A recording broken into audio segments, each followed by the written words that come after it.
অন্য দিনগুলোর মতো স্বাভাবিক হতে পারত দিনটা, কিন্তু যা ঘটল তা কেবল মার্কিন যুক্তরাষ্ট্রের নয়, বরং বিশ্ব ইতিহাসের একটি ভয়ঙ্কর ঘটনা। আমার কাছে দেখে মনে হচ্ছিল এগুলো রঙিন কাগজের ছোট ছোট টুকরো, কিন্তু আসলে প্রত্যেকটা রঙিন টুকরোই ছিল মৃত মানুষের জামাকাপড়। একসাথে ৯১৮ জন মানুষের আত্মহত্যা। সময়টা যেন আতঙ্ক আর রহস্যের ঘন অন্ধকারে ঢাকা। এই গণ আত্মহত্যার পেছনের রহস্য কি? কার কথায় এতগুলো মানুষ তাদের সবথেকে প্রিয় জীবনটা বিলিয়ে দিল? এসব প্রশ্নের উত্তর একটাই: জিম জনস। সব রহস্যের পেছনের মানুষটা যেহেতু জিম জনস, তাই আসুন তার ব্যাপারে একটু শুরু থেকে শুরু করি, মানে জিমের ছোটবেলা থেকে।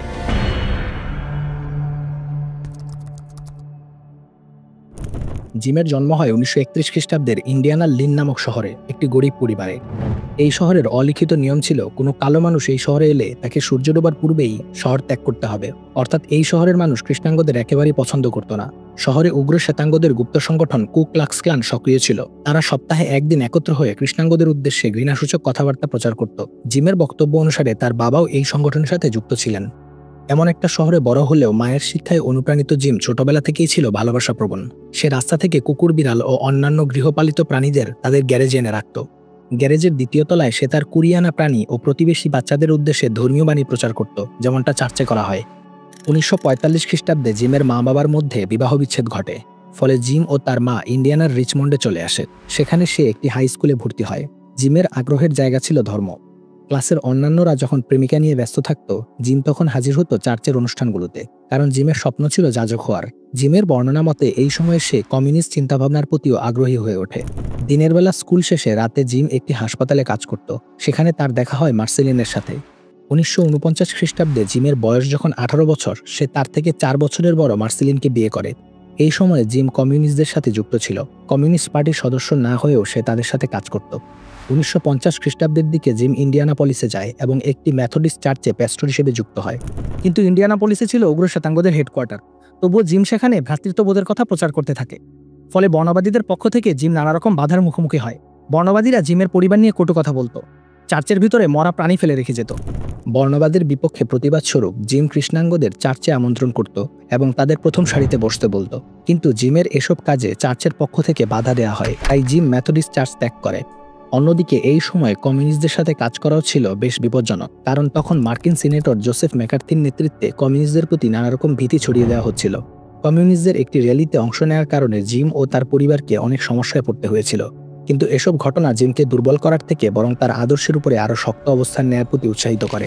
১৯৫৩ খ্রিস্টাব্দে জুলিয়াস রোজেনবার্গ ও অ্যাথেল রোজেনবার্গকে সোভিয়েত ইউনিয়নের হয়ে আমেরিকায় গুপ্তচরবৃত্তি করার অভিযোগে মৃত্যুদণ্ড দেওয়া হয়। এই ঘটনায় জিম ভীষণভাবে ব্যথিত হয়। এই ঘটনায় মার্কিন যুক্তরাষ্ট্রের বিচার ব্যবস্থাকে উদ্দেশ্য করে জিম বলেছিল, একটি অমানবিক ব্যবস্থা যা অগ্রহণযোগ্য প্রমাণের ভিত্তিতে মানুষকে হত্যা করে কেবলমাত্র তারা কমিউনিস্টদের সাথে যুক্ত থাকার কারণে।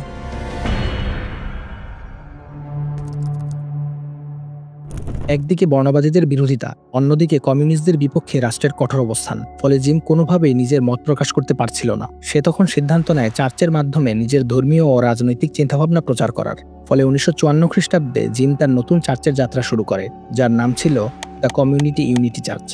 শুরুর দিকে জিম খুব পরিপাটি হয়ে মানুষের দরজায় দরজায় গিয়ে বানর বিক্রি করত। বানর বিক্রির ফাঁকে সে বাড়ির মানুষদের তার নতুন প্রগতিশীল চার্চে আসার জন্য আমন্ত্রণ জানাতো। পরবর্তীতে বিভিন্ন সময়ে জিম তার চার্চের নাম পরিবর্তন করলেও সংক্ষেপে এই চার্চ পিপলস টেম্পল নামে পরিচিতি লাভ করে। জিম তার চার্চের সদস্যদের জন্য একটা ইন্টারোগেশন কমিটি তৈরি করেছিল, যেন অনুসারীদের মধ্যে সে তার নেতৃত্বকে আরও জোরদার করতে পারে। যদিও জিম বলতো সে এসব করছে সকলের ভালোর জন্য, কিন্তু চার্চের একজন সদস্যের মতে ইন্টারোগেশন কমিটি ছিল সেই সকল সদস্যদের জন্য যারা জিমের বিরুদ্ধে কথা বলতো।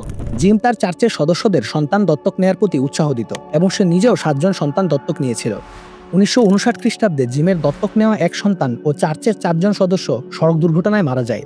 ঘটনার পরে জিম বলেছিল সে তার আধ্যাত্মিক ক্ষমতা বলে আগে থেকেই জানতো এমন কিছু ঘটবে, তাই সে ওই গাড়িতে ওঠেনি। কিন্তু জিম কেন এই ক্ষমতাকে কাজে লাগিয়ে তার সন্তান ও চার্চের সদস্যদের বাঁচালো না, এই ব্যাখ্যা সে দেয়নি। জিমের কার্যকলাপের মধ্যে এমন অসঙ্গতি থাকার পরেও চার্চের সদস্যদের উপরে তার নেতৃত্ব জোরদার ছিল এবং জিম ক্রমাগত নাগরিক অধিকার ও বিভিন্ন রঙের মানুষের মধ্যে ভ্রাতৃত্ববোধ তৈরির ব্যাপারে মানুষকে সচেতন করত। ১৯৬০ খ্রিস্টাব্দে জিম চার্চের পক্ষ থেকে একটা লঙ্গরখানা তৈরি করে। যেখানে প্রতি মাসে গড়ে 2800টি মিল বিনামূল্যে গরিবদের খাওয়ানো হতো। এছাড়াও জিম চার্চের পক্ষ থেকে নানা রকম সমাজসেবামূলক কাজ করত। জিমের এসব সক্রিয়তার কারণে সে সহজেই স্থানীয় রাজনৈতিক নেতাদের দৃষ্টি আকর্ষণ করে এবং স্থানীয় মেয়র জিমকে ইন্ডিয়ানাপলিস মানবাধিকার কমিশনের পরিচালক পদে নিয়োগ দেন। 1961 খ্রিস্টাব্দে জিম তার অনুসারীদেরকে বলে সে আধ্যাত্মিক ক্ষমতা বলে জানতে পেরেছে শীঘ্রই একটা নিউক্লিয়ার অ্যাটাক হতে যাচ্ছে, যার ফলে শিকাগো ও ইন্ডিয়ানাপলিস ধ্বংস হয়ে যাবে। সুতরাং এখন তাদের ইন্ডিয়ানাপলিস ত্যাগ করতে হবে। 1965 খ্রিস্টাব্দে জিম তার চার্চ ক্যালিফোর্নিয়ায় স্থানান্তর করে। বর্ণবাদীদের যন্ত্রণা কিংবা নিউক্লিয়ার অ্যাটাক থেকে রক্ষা পাওয়া এগুলো ছাড়াও ক্যালিফোর্নিয়ায় যাওয়ার আরও একটা উদ্দেশ্য ছিল। চার্চের সদস্যরা তাদের ইন্ডিয়ানাপলিসের ঘরবাড়ি, চাকুরি, জীবনযাত্রা ইত্যাদি ছেড়ে ক্যালিফোর্নিয়ায় গেলে তারা জিমের উপরে আরও বেশি নির্ভরশীল হবে এবং এর ফলে তাদের মধ্যে জিমের নেতৃত্ব আরও জোরদার হবে। 1970 থেকে 1972 খ্রিস্টাব্দের মধ্যে সান ফ্রান্সিসকো ও লস অ্যাঞ্জেলেসে জিম তার চার্চের নতুন দুটি শাখা তৈরি করে। 1974 খ্রিস্টাব্দে জিম দক্ষিণ আমেরিকার গায়ানাতে 3000 একর জমি ইজারা নেয় এবং তার চার্চের 50 জন সদস্যকে নিয়ে মেক্সিকো হয়ে গায়ানাতে পৌঁছায়। ইজারা নেওয়া জমিকে তারা পিপলস টেম্পল এগ্রিকালচারাল প্রজেক্ট করার জন্য প্রস্তুত করে, ফলে সেখানে কিছু সদস্য স্থায়ীভাবে থেকে যায়। এই জায়গায় পরবর্তীতে জনসটাউন নামে পরিচিতি পায়। 1975 খ্রিস্টাব্দে সান ফ্রান্সিসকোর মেয়র নির্বাচনী প্রচারণায় জিম ও তার চার্চের সদস্যরা জর্জ মসকনের পক্ষে কাজ করে। প্রতিদানস্বরূপ জর্জ মসকন জিমকে সান ফ্রান্সিসকো হাউজিং অথরিটির চেয়ারম্যান নিযুক্ত করেন। রাজনৈতিক মহলে তার শিকড় এতদূর পৌঁছেছিল যে প্রেসিডেন্ট জিমি কার্টারের স্ত্রী রোজালিন কার্টারের সাথে সে একান্ত সাক্ষাতের সুযোগ পেয়েছিল। ইহুদিরা যেমন ফিলিস্তিনকে তাদের প্রমিস ল্যান্ড বা প্রতিশ্রুত ভূমি মনে করে, জিমের ভাষ্যমতে জনসটাউন ছিল তার চার্চের অনুসারীদের জন্য প্রমিস ল্যান্ড এবং এই জায়গাটা তৈরি করা হচ্ছিল যেন চার্চের সদস্যরা সেখানে হিজরত করতে পারে। 1977 খ্রিস্টাব্দের শুরুর দিকে জনসটাউনে চার্চের প্রায় 70 জন সদস্যের বসবাস ছিল। একই বছরের আগস্ট মাসে ক্যালিফোর্নিয়া কেন্দ্রিক নিউ ওয়েস্ট নামক ম্যাগাজিনে পিপলস টেম্পল নিয়ে একটি আর্টিকেল প্রকাশিত হয়। সেখানে পিপলস টেম্পলের বিরুদ্ধে আর্থিক অব্যবস্থাপনা, সদস্যদের উপর জোর জবরদস্তি ও মারধর করা, জিমের আধ্যাত্মিক ক্ষমতা থাকার মিথ্যে নাটক করা ইত্যাদি অভিযোগ আনা হয়। আর্টিকেলটিতে পিপলস টেম্পলের উপর তদন্ত পরিচালনার দাবিও জানানো হয়। অন্যদিকে চার্চের সদস্যরা আমেরিকা ছেড়ে এসে গায়ানার জনসটাউনে পাড়ি জমাতে থাকে। সেপ্টেম্বরের মধ্যেই তাদের সংখ্যা গিয়ে দাঁড়ায় 1000-এ। জনসটাউনে পাড়ি জমানো এসব সদস্যদের মধ্যে কৃষ্ণাঙ্গ 75%, শ্বেতাঙ্গ 20% এবং হিস্প্যানিক, এশিয়ান ও নেটিভ আমেরিকান মিলে ছিল 5%। প্রায় 3 ভাগের 2 ভাগ ছিল নারী। 18 বছরের নিচে ছিল 300 জন এবং 65 বছরের উপরে ছিল 150 জন। এতজন মানুষের জন্য প্রয়োজনীয় খাদ্য, বস্ত্র ও বাসস্থানের ব্যবস্থা করা বেশ কঠিন হলেও চার্চের সদস্যরা কঠোর পরিশ্রমের মাধ্যমে জনসটাউনকে একটা স্বর্গ বানানোর চেষ্টায় ছিল, যেখানে জাতি, বর্ণ, বয়স বা শ্রেণীর ভিত্তিতে কাউকে বৈষম্য করা হবে না, যেখানে সবাই সমান বলে বিবেচিত হবে। কিন্তু অন্যদিকে চার্চের সাবেক সদস্যরা জিম ও তার চার্চের বিরুদ্ধে নানা রকম সত্য প্রকাশ করতে থাকে। জনসটাউনে জিম তার অনুসারীদের নিয়ে গণ আত্মহত্যার প্রস্তুতি নিত, যা হোয়াইট নাইট নামে পরিচিত ছিল, যেখানে সদস্যদের একত্র করে সরকারি বাহিনীর দ্বারা আক্রান্ত হওয়ার ভয় দেখিয়ে বিষপানের নির্দেশ দেওয়া হতো। কিছু সাবেক সদস্য মিলে একটা কমিটি গঠন করে। তারা দাবি করে জনসটাউনে মানবাধিকার লঙ্ঘনের ঘটনা ঘটছে। একজন সাবেক সদস্যের বরাতে তারা এটাও জানায় যে জনসটাউনে গণ আত্মহত্যার প্রস্তুতি চলছে। ফলে এই কমিটি সরকারের কাছে পিপলস টেম্পলের ব্যাপারে তদন্ত করার এবং জনসটাউনে আটকে থাকা তাদের পরিবারের সদস্যদের ফিরিয়ে আনার দাবি জানায়। 17 নভেম্বর 1978 খ্রিস্টাব্দে ইউএস কংগ্রেসের সদস্য লিও রায়ানের নেতৃত্বে একটি দল জনসটাউনে তদন্ত করার জন্য পৌঁছায়। তদন্তকারী এই দলকে সেখানে বেশ আদর আপ্যায়ন করা হয়। প্রথম দিকে সবকিছু স্বাভাবিক মনে হলেও দলের একজন সদস্যের কাছে একটা চিরকুট আসে, যেখানে লেখা ছিল, দয়া করে জনসটাউন থেকে বের হতে আমাদের সাহায্য করুন। স্থানীয় একজন পুলিশের থেকে তদন্তকারী দল একটি টর্চার সেলের ব্যাপারে জানতে পারে, যেখানে জিমের নিয়ম অমান্যকারীদের অমানবিক শাস্তি দেওয়া হতো। তদন্তকারী দল চার্চের সদস্যদের সাথে কথা বলে এবং অনেকেই স্বীকার করেন যে তারা জনসটাউনে ভালো নেই। তখন চার্চের কয়েকজন সদস্য তদন্তকারী এই দলের সাথে আমেরিকায় ফিরে আসার ইচ্ছা প্রকাশ করেন। পরের দিন অর্থাৎ 18 নভেম্বর বিকাল 4টার দিকে তারা যখন প্লেনে ওঠার জন্য প্রস্তুতি নিচ্ছেন, তখন জিমের গার্ডরা এসে তদন্তকারী দলের কয়েকজন সদস্যের উপর গুলি চালায়।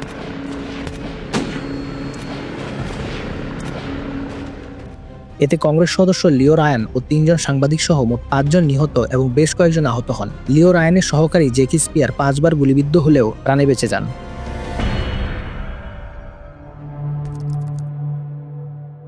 সন্ধ্যার দিকে জনসটাউনে জিমের নেতৃত্বে শুরু হয় গণ আত্মহত্যার প্রস্তুতি। অনুসারীদের উদ্দেশ্যে সে তখন ভাষণ দেয় এবং তাদের বোঝানোর চেষ্টা করে যে নিজ ইচ্ছায় প্রাণ দেওয়া ছাড়া তাদের আর কোনো পথ খোলা নেই। The world, the kingdom suffereth violence, and the violence shall take it by force. If we can't live in peace, then let's die in peace. অনুসারীদের বোঝাতে তার খুব বেশি অসুবিধা হয় না, যেহেতু আগে থেকেই এমন প্রস্তুতি তার অনুসারীদের ছিল। শুরু হয় হত্যাযজ্ঞ। প্রথমে শিশুদের হত্যা করা হয়, সিরিঞ্জের মাধ্যমে তাদের মুখে প্রবেশ করানো হয় সায়ানাইড। পরের সারিতে রাখা হয় কিছুটা বড় শিশুদের, তারপর প্রাপ্তবয়স্ক ও বৃদ্ধদের। সবাইকে লাইনে দাঁড় করিয়ে হাতে দেওয়া হয় বিষ মেশানো পানীয়। খুব অল্প সংখ্যক মানুষ এই মৃত্যুপুরী থেকে সেই রাতে পালিয়ে বাঁচতে পেরেছিলেন। জিমকে পরে গুলিবিদ্ধ অবস্থায় পাওয়া যায়। ধারণা করা হয় সে নিজেকে গুলি করে আত্মহত্যা করেছিল।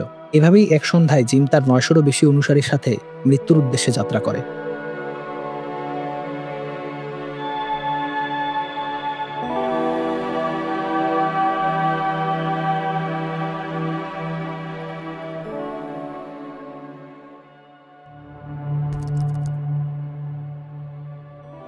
ধর্ম ও সমাজতন্ত্রের ধারণার মিশ্রণে জিম যে আদর্শ তৈরি করেছিল, জিমের ভাষায় তা ছিল রেসালাতি সমাজতন্ত্র। এই আদর্শ তৈরিতে জিম ধর্মীয় ক্ষেত্রে প্রভাবিত হয়েছিল বাইবেলের সে সকল বাণীর দ্বারা যেগুলো ইনসাফ ভিত্তিক সমাজ তৈরির কথা বলতো। একই সাথে জিম বাইবেলের সে সকল অংশের তীব্র সমালোচনা করত যেগুলো পুঁজিবাদ, বর্ণবৈষম্য ও দাসপ্রথার পক্ষে যায়। সমসাময়িক জনপ্রিয় ধর্মীয় ব্যক্তিত্ব যেমন ইন্টারন্যাশনাল পিস মিশন মুভমেন্টের প্রতিষ্ঠাতা ফাদার ডিভাইনের দ্বারা জিম বিশেষভাবে প্রভাবিত ছিল। অন্যদিকে রাজনৈতিক চিন্তার ক্ষেত্রে জিম নিজেকে মার্ক্সবাদী বলে দাবি করলেও মার্ক্সবাদ সম্পর্কে তার বোঝাপড়া এতটাই দুর্বল ছিল যে কার্ল মার্ক্স ও গ্রোচো মার্ক্সের বক্তব্যের মধ্যে পার্থক্য করতে জিমের সমস্যা হতো। অন্যদিকে বর্ণবাদ, পুঁজিবাদ তথা অমানবিক পৃথিবীর বিরুদ্ধে চূড়ান্ত প্রতিবাদ স্বরূপ আত্মহত্যা করাকে জিম বৈপ্লবিক আত্মহত্যা বলে মনে করত। আজকের আয়োজন এই পর্যন্তই। ভিডিওটি ভালো লেগে থাকলে আপনার বন্ধুদের সাথে শেয়ার করতে ভুলবেন না। আবারও দেখা হবে নতুন কোনো ভিডিওতে। ধন্যবাদ।